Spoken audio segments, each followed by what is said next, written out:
billionaire facing a terminal diagnosis. The only way to survive was, ironically, to kill himself first. As the lethal injection entered his bloodstream, he was slid into a high-speed apparatus. The instant his vital signs vanished, the data comprising his consciousness was fully extracted and rapidly uploaded into a brand new vessel. Just like that, Mike, who was originally days away from death, opened his eyes again. Since a single consciousness cannot inhabit two bodies simultaneously, his old shell had to be discarded for good. Although the procedure came with a staggering $10 billion price tag, Mike found it well worth the cost. He hadn't just cheated death, he had instantly shaved 40 years off his life.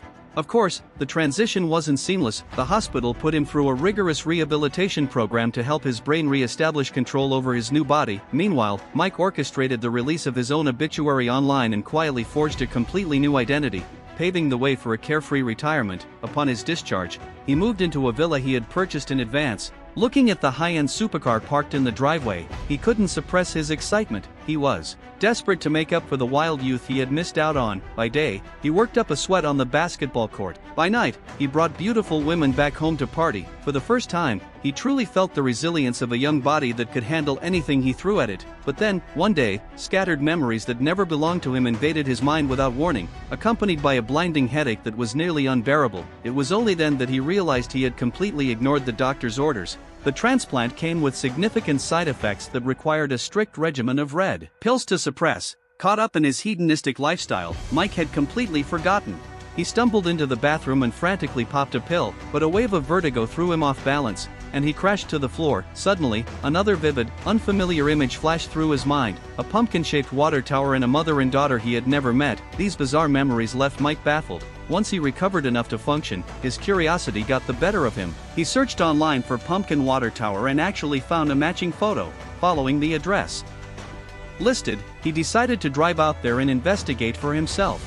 Guided by his GPS, Mike soon arrived. The towering structure before him was identical to the image in his head. He walked straight toward a small house at the base of the tower. When no one answered his knock, he hesitated for a moment before pushing the door open and letting himself in. The moment he stepped inside, he saw a photo of a strange woman. Clearly, this was her home. Next to it was a family portrait of three, and the man in the picture looked exactly like Mike, or rather, the man in the picture was the original owner of this body. Just as the shock set in, a gun was pressed against his back. The woman had returned. She thought she was being robbed, but when Mike turned to face her, Mary had an emotional breakdown, collapsing to the floor. She couldn't believe that her husband, missing for years, was standing alive in front of her. Mike was about to explain when he noticed strangers approaching the house. His instincts kicked in. He raised the gun and moved toward the door. As a thug reached for the handle, Mike aimed. But he wasn't alone. The team was coordinated. One caused a distraction at the front while another sneaked in through the back, subduing Mary. Distracted, Mike was disarmed and pinned to the table. Just as the situation spiraled out of control, a third man walked in. It was John. Shockingly, Mike knew him. They had played basketball together just days ago. Mike instantly realized this was no coincidence. John had befriended him on purpose to track him. Unexpectedly, John didn't kill him. Instead, he calmly told Mike he could still walk away. But Mike didn't run. He voiced the suspicion gnawing at him. The doctors had claimed the bodies were lab-grown genetic blanks, but the evidence in front of him proved that was a lie. The vessel was a real person, Mary's missing husband. Mike noticed the crew outside torching his car. Mary and the house were next. Seizing a moment of distraction, Mike counterattacked, taking down his captor with the speed and precision that shocked even him. It was as if a dormant instinct had been awakened. Before he could catch his breath, the two men outside heard the commotion and closed in. Mike didn't hesitate. He grabbed the gun and dropped one of them. John ordered his wounded man to stand down, then signaled for them to burn the house down to cover their tracks. Seeing this, Mike roused the unconscious Mary and retreated to the living room. He noticed smoke seeping downward, quickly deducing there was a crawl space or basement ventilation below. He was right. As the thugs prepared to incinerate the house, Mike fired through a floor gap, hitting one in the leg. The man's flamethrower went wild, engulfing John in flames. Amid the chaos, Mike seized the opportunity to eliminate the remaining two enemies. When the dust settled, Mike just wanted to get out of there, but Mary blocked his path, sitting on the ground and begging him not to leave. It hit him then, physically. He was her husband. Mary was overjoyed to have him back, and Mike, unable to explain the horrific truth in that moment, forced himself to get her and her daughter into the car. Living alone for 70 years and suddenly acquiring a wife and child was a jarring shift Mike couldn't adapt to. When Mary reached out to touch him, he panicked and found an excuse to step outside. He didn't sit idle, though. He looked up Dr. Jason, the founder of the shedding technology.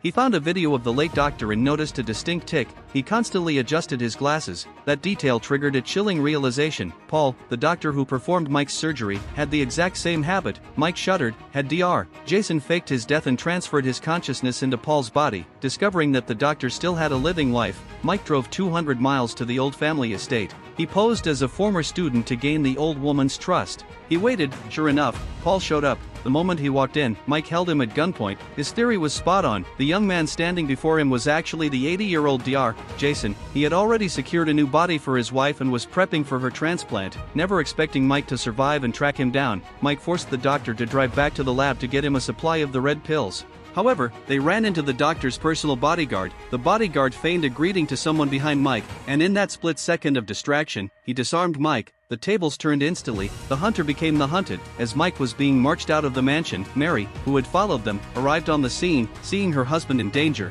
she frantically grabbed a gun and fired blindly. The bullet grazed the bodyguard's ear. In the confusion, Mike noticed a familiar necklace on the bodyguard's neck. It was the same one John had worn. John hadn't just died in the fire. The doctor had salvaged his consciousness and put him in a new body. There was no time to process it all. Mike jumped into the car with Mary and sped away. As they fled, he finally poured out the entire story. The truth about the body he was wearing, the doctor's secret, and the reality of the consciousness transfer. Finally, Mary understood the heartbreaking truth. The man beside her was not her husband. Mary sat in silence, her hands trembling in her lap. Everything she believed had just been torn apart. The man beside her wore her husband's face but carried another soul. Mike couldn't even look at her, the weight of the truth hanging heavily between them. But there was no time to process any of it. The company wouldn't let them walk away. They were loose ends, and loose ends had to be erased. Mike knew there was only one way to end it. He needed more pills, and the only place to get them was the lab. That night, he left Mary and her daughter somewhere safe, offering no promises, then drove straight to the facility. The building was eerily quiet, too quiet, and he knew it was a trap the moment he stepped inside, yet he walked in anyway.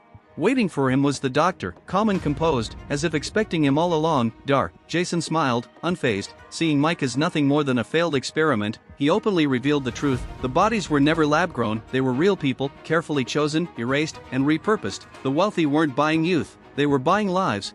The guards then overpowered them. But Mike had a backup plan. He swallowed one of the pills, in anticipation for what's to come. As he woke up, his suspicion was confirmed. The Dr. wanted to put him in another body too weak to fight back, unaware of Mike's actions. After the Dr. was satisfied, he released him unaware that Mike waited for his chance, launching a flamethrower on the doctor, ending the tragedy once and for all. He fell silent, and the entire operation came to an end. Days later, Mary stood in the doorway of her home, watching and waiting. The man who approached her was different. The confusion, the distance, it was all gone. When he looked at her, there was real recognition in his eyes, deep and undeniable. He didn't need to speak, because the man standing before her was finally her husband. Mike was gone, not killed or erased, but let go. He had made his choice, and for the first time since everything began, everything was exactly where it belonged.